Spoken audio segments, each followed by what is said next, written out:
A batalha mais brutal da história não foi travada com espadas, lanças ou canhões. Foi combatida com colheres, rotas de abastecimento e cálculos intermináveis. Enquanto alguns comandantes planejavam estratégias militares, outros passavam noites em claro, fazendo contas de toneladas de comida, enquanto seus inimigos dormiam tranquilamente. E existe um detalhe surpreendente por trás disso.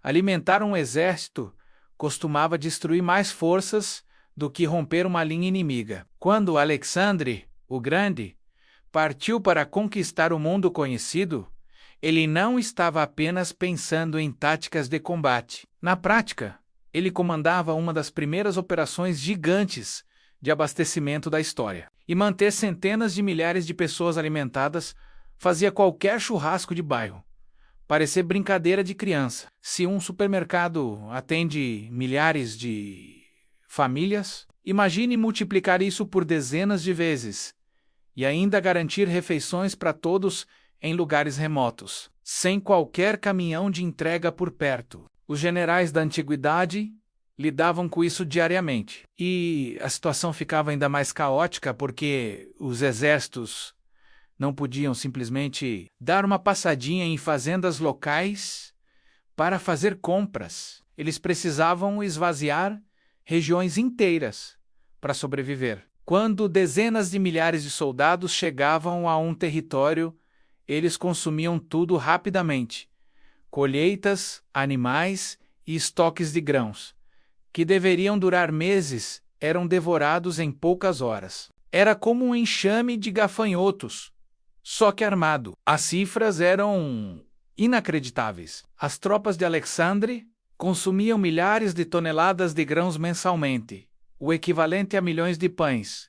Isso independente de vitória ou derrota. A quantidade de comida necessária parecia impossível. E mover tudo isso era um pesadelo logístico. Imagine estradas lamacentas, carroças rangendo, bois exaustos puxando cargas absurdas. Os comboios de suprimento se estendiam por quilômetros, lentos, vulneráveis, atraindo inimigos espertos que percebiam algo óbvio.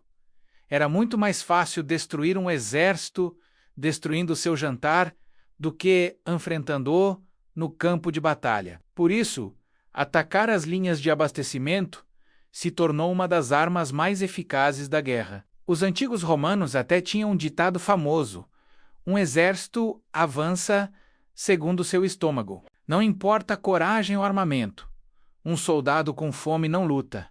Ele deserta, se revolta, perde a disciplina. E juntar comida era só o começo. Transportar toneladas de grãos por território inimigo era como tentar entregar uma pizza durante um furacão. Só que o furacão dura meses e várias pessoas querem atacar o entregador. Cada quilômetro era uma chance de desastre. Chuva, lama, enchentes, deslizamentos, terrenos estreitos, onde uma única pedra fora do lugar poderia isolar um exército inteiro do seu abastecimento.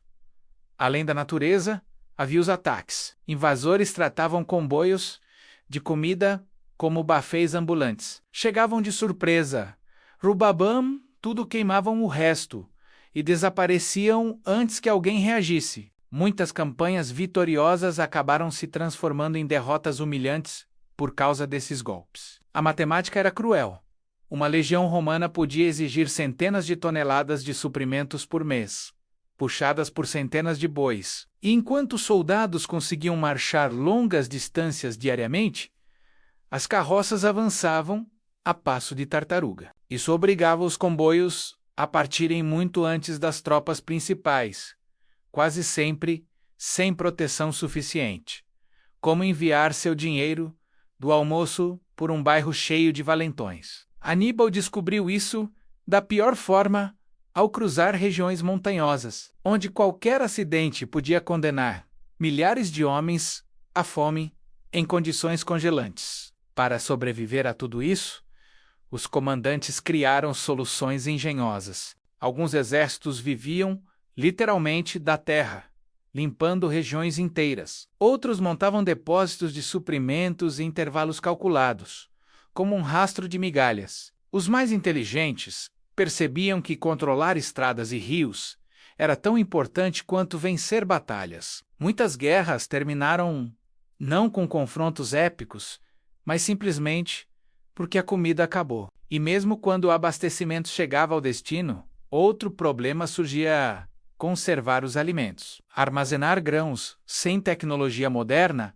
era quase tão difícil quanto conquistar cidades. Os romanos desenvolveram armazéns impressionantes, com pisos elevados, paredes grossas e sistemas de ventilação tão eficientes que fariam muitos galpões modernos parecerem mal planejados. Ainda assim, mesmo com todo esse cuidado, até metade da comida podia se perder para a umidade, fungos, insetos ou ratos. Um único ninho deles destruía provisões suficientes para alimentar vários soldados por semanas. Para combater isso, usavam gatos, armadilhas e até dutos de cerâmica para movimentar o ar. Num sistema que lembrava um ar-condicionado rudimentar. A temperatura também era controlada com armazenamento subterrâneo e paredes espessas, criando condições ideais para preservar alimentos pelo máximo de tempo possível. Recipientes feitos de cerâmica vedada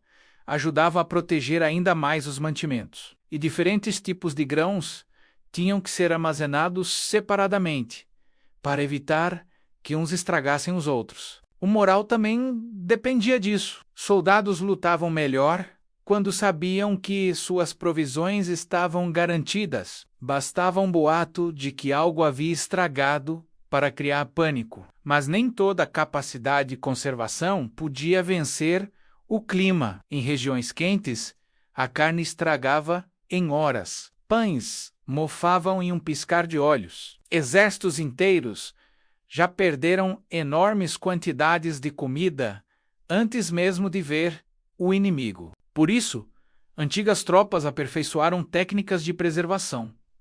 Carnes salgadas até parecerem pedras, alimentos defumados, sopas grosseiras que duravam semanas, o famoso caldo preto dos espartanos, apesar do sabor horrível, salvava vidas durante longas campanhas. E alguns povos, como os vikings, dominaram processos tão eficientes que podiam navegar por meses sem precisar de comida fresca. Melhor conservação significava marchas mais longas, cercos mais duradouros e territórios mais distantes alcançados. O sal tornou-se tão valioso que controlar minas de sal era controlar diretamente o poder militar. Mas havia um inimigo ainda pior: a sabotagem. Espiões envenenavam poços, contaminavam grãos, misturavam plantas tóxicas e sumiam sem deixar pistas. Isso levou comandantes a colocar mais guardas em celeiros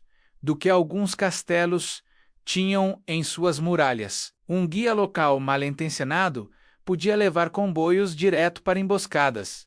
Oficiais corruptos podiam vender parte da comida no caminho. Uma falha humana, e toda uma campanha ruía. E o pior cenário possível era quando realmente não havia mais o que comer. Porque quando dezenas de milhares de soldados famintos começam a olhar para as botas uns dos outros como possíveis refeições, o exército deixa de temer o inimigo e passa a temer a si mesmo.